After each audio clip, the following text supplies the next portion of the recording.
Alright, makeup that is so unique that no other brand has been able to dupe. This is part 2, so go to part 1 if you haven't watched that already. First up, this is kind of like a whole brand.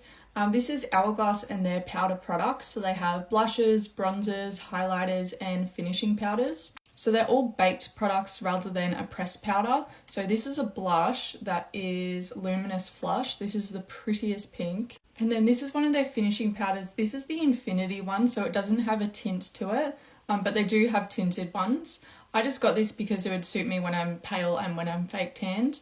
And then this is the Elephant palette that I had in one of my videos the other day in the discontinued makeup, and everyone else was saying like how much they love it. I've got finishing powders, one highlighter, bronzer, and 2 blushes.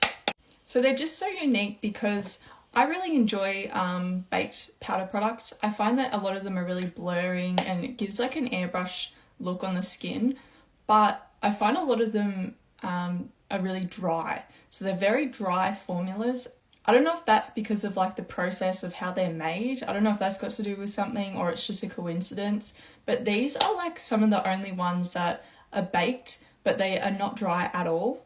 Next up is the Huda Beauty Loose Powder. This is in Cherry Blossom Cake.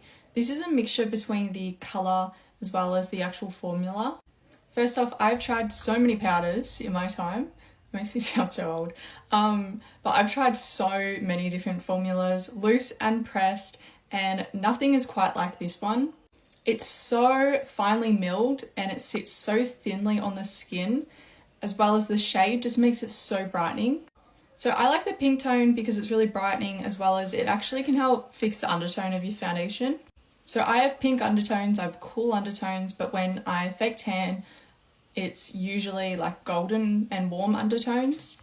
And I obviously have foundations for when I'm pale and then some for when I'm more tanned, but some of them are my tan shade and I want to use them when I'm pale, so I use like a foundation lightener, but then it still has a yellow undertone. So applying this, you can use it under foundation and then on top as well.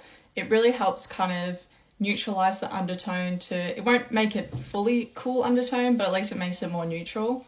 And I've seen other pink powders come out since this really blew up, but they all look a little bit different to this one. They don't all look the exact same. And lastly is the MAC, I think they're called Glow Play Blush. Yeah, this one's in the shade So Natural, which I love for when I'm pale and don't have any tan on, because it's such a beautiful, light, natural nude shade. So the shade is pretty unique. I haven't seen like too many like this, but it's more of the formula. It's one of those like putty ones, but a lot of those putty formulas are just really dry, and this is just one of the very few that are just still so easy to blend and they're not dry at all. But because they're putty and they're not just like a really wet or emollient cream, they stay on your cheeks for so long, so I really enjoy this. That's it for today, but I've still got quite a few unique ones in my collection, so I think I'll probably do like a part 3 sometime in the future.